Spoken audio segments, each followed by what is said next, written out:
Bonjour à tous. La Thaïlande en 2025, pourquoi le tourisme s'effondre? La Thaïlande, ses plages, ses temples, ses marchés de nuit et ce mélange unique de tradition et de modernité. Un pays qui depuis des décennies attire des millions de voyageurs venus du monde entier. Mais cette année, les chiffres viennent de tomber et ils font grincer des dents. Au premier semestre 2025, le pays enregistre 4,6 de visiteurs en moins qu'en 2024. Résultat, les prévisions annuelles passent de 37,5 millions à 35 millions de touristes. Pour un pays où le tourisme pèse lourd, c'est un signal d'alarme. La baisse touche surtout le marché asiatique. Les visiteurs chinois, historiquement numéro 1, chutent de 34%. Les Malaisiens, eux, reculent de 17%. En revanche, côté Occident, il y a la résistance. Les arrivées en provenance du Royaume-Uni bondissent de près de 18%. Alors, pourquoi cette baisse?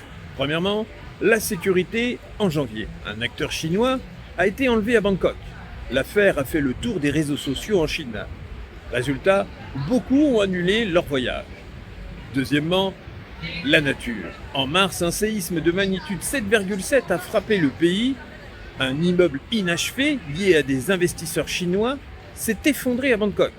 Les zones touristiques n'ont pas été touchées, mais les images ont marqué les esprits.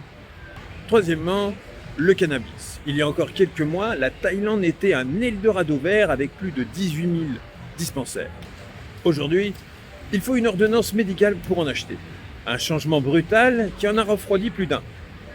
Cela dit, les amis, dans les faits, vous pouvez actuellement toujours en acheter dans ces magasins sans ordonnance. C'est un petit peu l'ambiguïté typique thaïlandaise.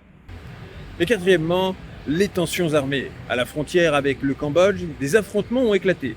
Même si un cessez-le-feu a été signé fin juillet, l'image du pays en a pris un coup. Ce conflit entre le Cambodge et la Thaïlande concerne quelques kilomètres carrés de frontières, n'a aucun impact sur la Thaïlande et même plus sur le Cambodge aussi. Face à tout ça, la Thaïlande contre-attaque. Elle lance la campagne Sawadee Niao, bonjour en thaï et en chinois, pour reconquérir les voyageurs chinois. Elle mise aussi sur la saison 3 de la série The White Lotus, tournée ici. Un spot publicitaire planétaire et gratuit. Et en 2026, le festival Tomorrowland débarquera pour la première fois en Asie et ce sera en Thaïlande.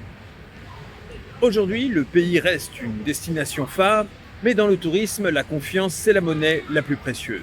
Une mauvaise image met des années à se réparer, et avec la concurrence du Vietnam, du Japon ou de Bali, la Thaïlande n'a pas le droit à l'erreur. Voyager, ce n'est pas seulement visiter un pays, c'est se sentir libre, protégé. Bienvenue. La Thaïlande l'a compris, et en 2025, elle joue une partie décisive. Reste à savoir si elle saura reconquérir le cœur de ses visiteurs.